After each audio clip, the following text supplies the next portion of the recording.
On parle cette fois d'abord de la guerre des drones et de la guerre des drones menée par les Russes contre les Ukrainiens. Et on verra que dans les deux camps, il y a un effort de guerre ce soir qui est fait de manière considérable, et en particulier dans les drones, qui est peut-être une de vos spécialités premières.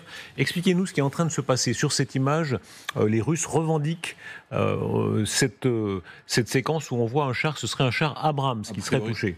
Oui, a priori, c'est un char Abrams. Alors, le fait que les chars soient détruits, c'est normal et ça continue à arriver, quelle que soit la catégorie du char. Là, ce qui est plus étonnant, c'est la qualité de l'image qu'on peut voir ici. Il n'y a quasiment pas de brouillage. Ça veut dire, a priori, qu'on est sur un drone kamikaze avec de la fibre optique qui est à l'arrière. C'était une spécificité des Ukrainiens il y a quelques temps. Les Russes, ils ont copié et les Russes ont développé la masse. C'est-à-dire qu'eux, ils en ont vraiment une grande quantité. Ce qui fait que même si on a un brouillage contre les télécommandes, eh ben on va pouvoir quand même avoir un drone qui va aller jusqu'à l'impact, jusqu'au but, et donc ça a une grande efficacité. La guerre accélère tout, hein. Ces drones avec la fibre optique qui permet d'éviter les brouilleurs. Expliquez bien ce que c'est, parce que visiblement, dans les séquences qui nous arrivent des deux côtés, hein, ukrainiens et russes, ça se multiplie. Bien sûr. Alors, sur l'arrière du drone, vous avez une sorte de bobine qui va se dérouler, qui va aller 3, 4, 5 km, et vous avez un Français, Jérôme Beclerc, qui avait proposé ce système déjà à l'armée française, et à l'époque, on lui avait dit, c'est pas très pertinent.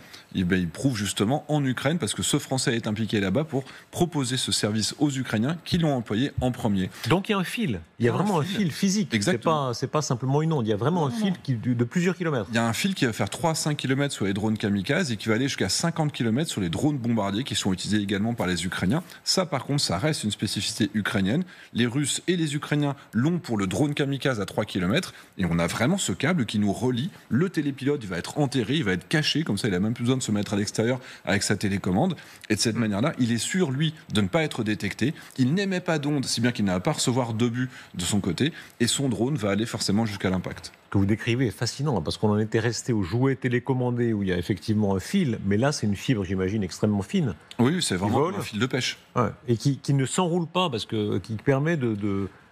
Évidemment, on ne peut pas faire demi-tour. Là, il faut vraiment aller sur une ligne droite. Vous allez en ligne droite, vous avez votre fil qui va se déposer sur les arbres, sur les lignes électriques, etc. Et à partir du moment où vous allez continuer tout droit, ça va forcément y aller. Mais si vous devez faire demi-tour, évidemment, là, votre fil, il va se casser. Regardez cette autre séquence, on est cette fois dans la région de Kharkiv, et c'est toujours, on va camp par camp, là c'est l'effort de guerre de la part des Russes, et ce soir, dans l'interview qu'a donné Volodymyr Zelensky, on voit d'ailleurs qu'il parle des avancées russes, mais aussi des moyens de les parer selon lui. Qu'est-ce qu'on voit dans cette seconde séquence ? Là, on est plus sur un petit drone kamikaze, d'ailleurs on voit la qualité de l'image qui est beaucoup plus faible, on est quasiment sur le même type d'armement, sauf que là, on est avec un drone qui est télépiloté, et on perd l'image quand on arrive sur l'impact. J'ai un petit peu de mal à identifier le type de véhicule ukrainien qui serait visé ici par ce drone russe, mais des images comme celle-là, on en a énormément tous les jours, et on en a à peu près 4 à 5 fois plus du côté ukrainien, donc pour la destruction de matériel russe, que pour la destruction de matériel ukrainien. Ça ressemble à un véhicule relativement léger, je dirais une sorte de BTR, ouais, c'est un petit peu compliqué de le définir. Mais là, on voit les hélices qui tournent devant nous, hein.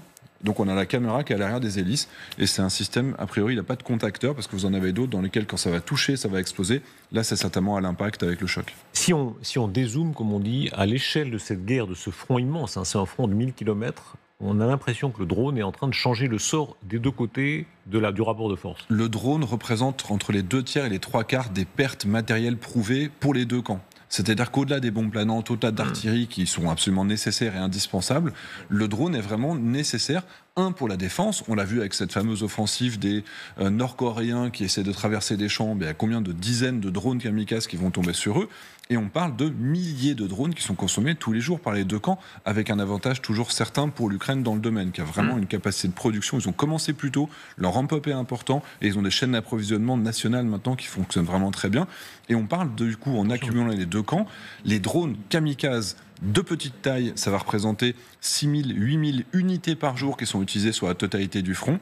Les drones de plus grande taille, qui sont aussi parfois des drones kamikazes, vont être plusieurs centaines par jour. Et donc sur le cumul, évidemment, on ne peut pas faire 100 aujourd'hui. Vraiment, de la même façon qu'il y a eu les Spitfire et les avions allemands, les Messerschmitt pendant la grande bataille de 40, on a l'impression que la bataille de drones restera comme la bataille emblématique de cette guerre. Et oui, et la bataille anti-drone, c'est-à-dire qu'on a à la fois cette capacité offensive, la capacité d'observation, c'est-à-dire que l'artillerie ne sait plus travailler sans les drones, les offensives ne peuvent plus se faire sans les drones, là je parle vraiment simplement pour l'observation, et puis finalement le drone remplace le missile. Un missile évidemment plus perfectionné, plus efficace, qui ira plus souvent au but français, tiré depuis l'épaule, anti-char, ça va être plus de 100 000 euros. Là, on parle d'un drone kamikaze qui va coûter 600, 800 euros parce qu'il est lié avec la fibre optique, ce qui fait qu'il coûte plus cher. Mais évidemment, il vaut mieux avoir 1000 drones kamikazes qu'un missile anti-char. Et c'est ça réellement, c'est cette massification. Le missile est en train d'être déclassé par la capacité de produire de la masse par des petits drones qui finalement coûtent absolument rien. Ce sont des missiles aériens, des drones aériens et des drones terrestres. Regardez ces deux images, ces deux drones, le drone Depesha et le drone Caracal. Et là, c'est toujours du côté russe, oui. Qui seraient des drones d'appui, c'est ça, de transport notamment de munitions. Oui, alors ils vont simplement avancer pour aller se déplacer. Là, encore une fois, c'est des images qu'on avait il y a quasiment 2 ans chez les Ukrainiens. On regarde par exemple les Ratel. Donc on est sur un rattrapage russe dans le domaine. Ils font des démonstrations. Et encore une fois, c'est normal que la guerre fasse cette accélération. Ce qui n'était pas normal, c'était que l'Ukraine avait pris de l'avantage il y a quelques années. Il y a quelques temps. Là maintenant, on est sur des drones qui vont être capables de déposer des mines anti-chars, qui vont être capables d'aller en première ligne pour simplement exploser. Donc quand vous avez la possibilité de mettre 30-40 kilos d'explosifs dans ce drone-là et que vous lui donnez l'ordre d'aller foncer dans la tranchée adverse pour essayer d'exploser dans cette tranchée, évidemment c'est beaucoup plus efficace que des petits drones volants qui n'auraient que 1 kilo de charge utile. Là on est 30-40 kilos, donc des explosions qui sont beaucoup plus importantes. Les témoignages se multiplient même sur les drones utilisés pour forcer des soldats à se rendre, soldats ukrainiens ou soldats russes. On va voir certaines des images, des articles qui le rapportent. L'un des drones transporte par exemple, des tracts contenant les instructions détaillées pour se rendre. D'autres drones contiennent des haut-parleurs ou transportent des haut-parleurs. Ils tentent de convaincre l'adversaire de lever les mains pour se rendre. Pour ceux qui ont déjà décidé de se rendre, les drones servent souvent de guide. Ils montrent le chemin vers les tranchées à travers les champs de mines et conduisent l'adversaire jusqu'à nous. Ça, c'est le point de vue russe. On a strictement l'équivalent côté ukrainien. Exactement. Ça, c'est exactement quelque chose qui se développe de plus en plus, on le voit, mais c'est pas réellement une nouveauté pour ceux qui s'intéressent au sujet. Vous regardez les pompiers français, le SDIS de Melun par exemple, eux ils avaient des drones sur lesquels ils avaient ces haut-parleurs pour parler aux gens qui sont perdus dans la forêt de Fontainebleau la nuit. Et donc finalement c'est des méthodes civiles qu'on est en train de voir ici pour donner envie à des soldats de se rendre. Ne t'inquiète pas, on va pas te tuer, viens avec nous, tu vas être sauvé, si tu restes là, de toute façon on va te tuer. Et ça on le voyait beaucoup, notamment du côté ukrainien, parce qu'ils savent les Ukrainiens que si eux ils se rendent, ils ont de grandes chances de mourir parce qu'on a de nombreuses preuves d'exaction sur les prisonniers. Les Russes, eux, croient qu'ils vont se faire tuer alors qu'on a quand même la Croix-Rouge qui est autorisée à les visiter, ce qui n'est pas le cas du côté russe. Est-ce qu'il y a parfois, vous connaissez très bien les combattants ukrainiens, vous êtes en contact avec eux. C'était il y a 3 jours. Voilà, vous en revenez, on va en parler vraiment quotidien. Est-ce qu'il y a un problème de conscience parfois? Il y avait le colonel Goya à votre place qui expliquait comme sniper, lui l'avait vécu. Dans un combat singulier, enfin dans un combat classique où chacun tire, le sniper il tue quelqu'un qui parfois lui tourne le dos, etc. Le droniste, il tue quelqu'un qui est sans défense parfois par rapport à lui. Oui, il est comme quelqu'un qui va tirer avec un missile ou quelqu'un qui va tirer un obus de mortier. C'est vrai que la différence, c'est qu'on le voit de plus proche et qu'on peut avoir le visuel sous les yeux de quelqu'un qui est en train d'implorer « s'il te plaît, ne me tue pas ». Et c'est peut-être ça, effectivement, qui fait que c'est plus difficile à vivre. Maintenant, les horreurs de la guerre, elles sont tellement intenses et les Ukrainiens sont tellement convaincus qu'ils sauvent des vies quand ils empêchent des Russes de continuer à avancer et de détruire des maisons qu'il n'y a aucun doute sur le bien fondé de leur mission. Et oui, un sniper, on peut en parler à Franck par exemple, quand tu en avais parlé, mais toi, quand tu tues des gens, il me dit c'est comme s'il y a un chien qui est en train d'attaquer un enfant.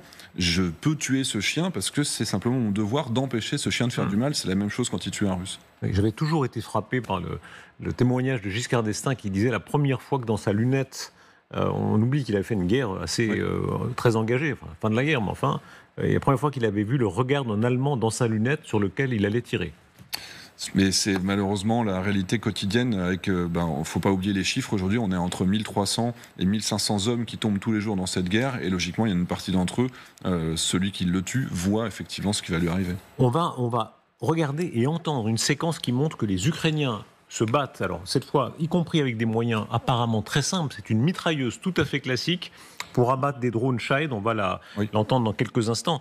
Mais ça fonctionne simplement comme ça aussi parfois. Il y a beaucoup de variétés de drones en fait qui sont utilisés, de drones aériens qui sont utilisés pour détruire les drones russes. Simplement par collision aérienne volontaire, depuis le mois de juillet, on peut prouver 700 collisions réalisé par les Ukrainiens pour volontairement détruire des drones russes volants. Donc c'est absolument colossal. Et oui, ils essaient d'innover parce que tant qu'à faire, même si ces drones ils coûtent que 500 à 1000 $, ils veulent pouvoir les réutiliser et dans ce cas-là, autant mettre dessus une mitrailleuse. C'est le drone, le Queen Hornet en particulier, qui est le premier sur lequel ils ont commencé à mettre des mitrailleuses. Et ces drones-là, maintenant, ils les utilisent pour essayer de viser les drones et pas simplement attaquer les tranchées. Alors regardez la séquence qui suit qui illustre effectivement cela.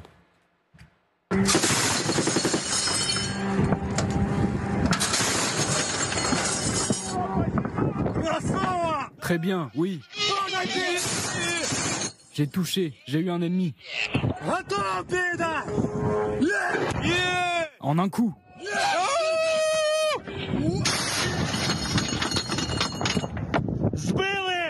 Je l'ai descendu. Il est tombé, il brûle. Je l'ai abattu. Voilà, alors cette fois-ci, qu'est-ce qu'il a touché exactement? Alors c'était soit un missile russe, mais ce qui est assez difficile parce que les missiles russes volent à 800 km/h. Tandis que les drones kamikazes Shahed iraniens utilisés par la Russie vont plutôt voler autour de 250 à 300 km/h.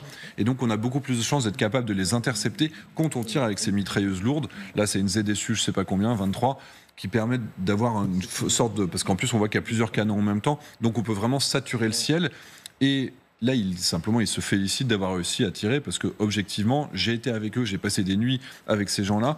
Il y a une équipe comme ça qui va être tous les 1,5 km à peu près, qui va comme ça encercler par exemple des villes comme Kiev. Et quand les drones vont arriver, ils ont des sortes de systèmes de détection parce que là, on est de jour, donc on les voit relativement facilement. Mais la nuit, il y a un logiciel qui permet de savoir par où est-ce qu'ils arrivent. Et les hommes parlent les uns avec les autres. Pour les petits drones qu'on ne voit pas forcément, ils vont s'avertir, attention, il y a quelque chose qui arrive. Et ils permettent d'orienter leur canon du côté où ça va arriver. Hier, ici même, Hubert Védrine disait on est dans le mois le plus dangereux entre maintenant et le 20 janvier. Dangereux pour chacun, parce qu'évidemment, Trump arrive et celui qui n'aura pas les positions assez fortes, assez avancées, risque d'être forcé à une négociation, disons, moins favorable. Donc chacun avance. Les Ukrainiens avancent aussi dans certains points de manière extrêmement convaincante. Regardez, ça va être les points qu'on va développer dans un instant, ce tir qui a eu lieu ce soir dans la région de Rostov. Mais d'abord, ce tir dans la région de Grozny, donc contre la capitale des Tchétchènes, sur une académie de police réussie par un drone ukrainien. Et là, on est encore une fois sur un drone de grande taille, c'est-à-dire que c'est même un petit avion, c'est un ULM ukrainien, le U-22 si je me souviens bien, qui est transformé en bombe volante. C'est pas la première fois qu'ils le font. La dernière fois, ils avaient été tapés jusqu'au Tatarstan sur les usines de drones kamikazes Shahed, justement, 1200 km de distance. Ce qui est toujours étonnant, c'est des petits avions, là on n'est même plus sur la catégorie des drones, puissent voler comme ça de manière totalement... sans être détecté, sans être intercepté. Des centaines de kilomètres. Mais oui, là on est au-delà de 1000 km. Et la dernière fois c'était 1200 km. Donc des tirs jusqu'à 2400 km par exemple sur une usine de chars, c'est maintenant quotidien quasiment. C'est-à-dire que les Ukrainiens ont développé et ont massifié cette capacité. Je parlais des missiles, les missiles de croisière français, ils sont absolument supérieurs à tout ça, mais ils sont limités à 500 km. Là, on parle d'un système très léger, très simple, qui ne coûte absolument rien et qui va être capable de taper beaucoup plus loin et que les Russes ne savent pas intercepter. Donc il faut que nous aussi, on développe cette compétence. Écoutons la séquence, on va écouter la séquence parce qu'on se rend compte que les gens sur place, évidemment, se rendent compte qu'ils arrivent, mais il est trop tard. Ouais.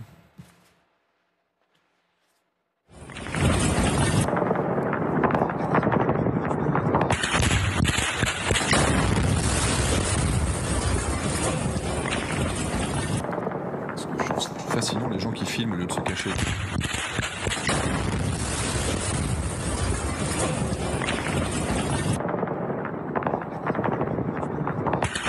Xavier Tettelmann. Alors, déjà, on entend qu'on est avec des simples mitrailleuses, donc ils tirent en l'air, ils essaient de l'intercepter, ils essaient de faire ce qu'on appelle un mur de métal, en tirant avec tout ce qu'ils peuvent. Moi, ce qui m'étonne toujours, c'est les gens qui se mettent en danger pour pouvoir filmer. C'est-à-dire qu'au lieu de se mettre à l'abri, alors qu'on a un avion qui est en train de tomber dessus avec potentiellement des dizaines de kilos d'explosifs, ils sortent pour filmer. C'est très bien pour nous, c'est très bien pour voir et confirmer effectivement l'efficacité de la frappe. Mais c'est quelque chose qui m'étonne toujours, notamment du côté russe. Ils ne respectent pas, peut-être qu'il n'y a pas eu d'alerte aérienne, peut-être qu'on leur a pas dit qu'il y avait quelque chose qui était en train d'arriver. En tout cas, pour l'intercepter, ils n'ont ni les missiles et pas les hommes nécessaires pour tirer, parce que certainement qu'ils ne s'attendaient pas à être attaqués. Mais en termes d'efficacité, évidemment, on se doute bien qu'ils ont quand même certainement tué des dizaines de personnes, parce qu'ils ne frappent pas au hasard. L'effort de guerre, vous citiez quelques chiffres, on va peut-être les afficher pour bien comprendre à quel point il est développé à la fois par les Ukrainiens et par les Russes. La production de drones drone en Russie, elle serait de 1,4 million. C'est une estimation, c'est les Échos notamment qui l'ont rapporté. La production de drones en Ukraine, cette industrie que vous avez décrite, on serait à 4 millions annuels. C'est colossal. Oui, c'est gigantesque. Et c'est en forte augmentation. C'est-à-dire qu'ils ont quasiment une augmentation de 5 à 10% chaque mois. Et il faut le dire aussi, c'est grâce aux Chinois. Si les Chinois ne soutenaient pas militairement, ils vendaient leur système à l'Ukraine, ils n'auraient pas la possibilité de suivre autant. Et donc je ne comprends pas aussi ce choix chinois de ne pas réorienter une partie de ce flux de pièces détachées, de moteurs, vers la Russie pour que la Russie puisse augmenter aussi sa capacité. Mais les Ukrainiens tirent 2 à 3 fois plus de drones kamikazes chaque jour. C'est confirmé par ces chiffres et surtout, ils l'utilisent d'une manière qui est beaucoup plus efficace. Si vous voulez une petite anecdote, j'ai passé un petit peu de temps dans un quartier général dans lequel ils avaient reculé de 70 mètres. Et on avait du coup une douzaine de Russes qui étaient alignés dans la tranchée qu'ils venaient de prendre. Les Ukrainiens ont envoyé des petits drones bombardiers, c'est-à-dire qu'ils ont lancé des petites grenades pour que les Russes viennent se cacher.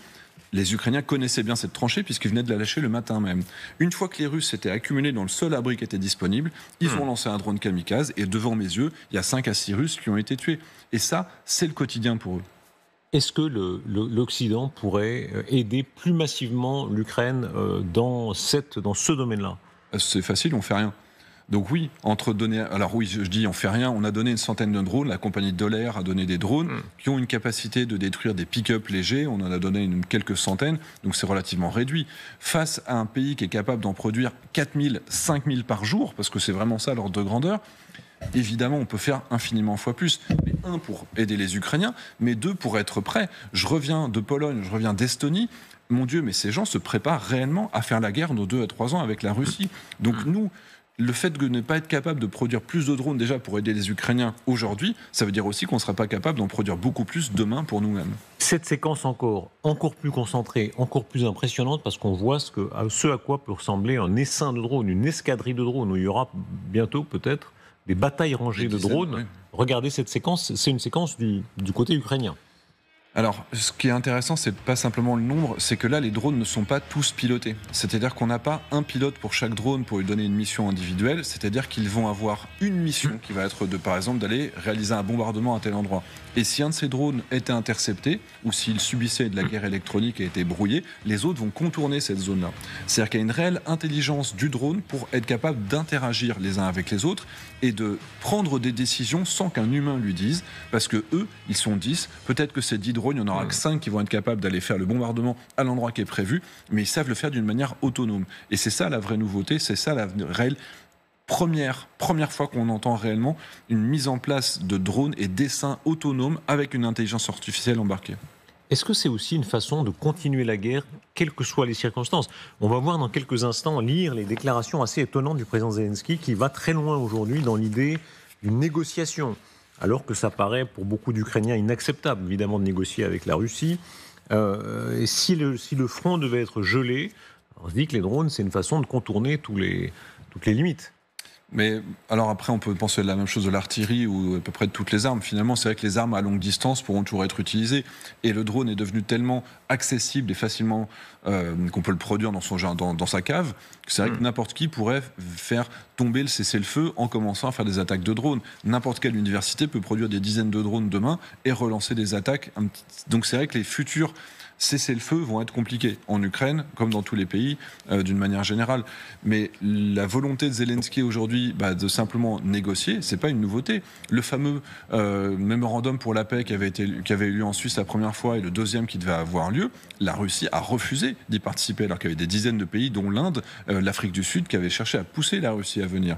Donc, commencer des discussions, c'est pas quelque chose qui est exclu par Zelensky. C'est totalement exclu par la Russie, mais c'est finalement pas une nouveauté de leur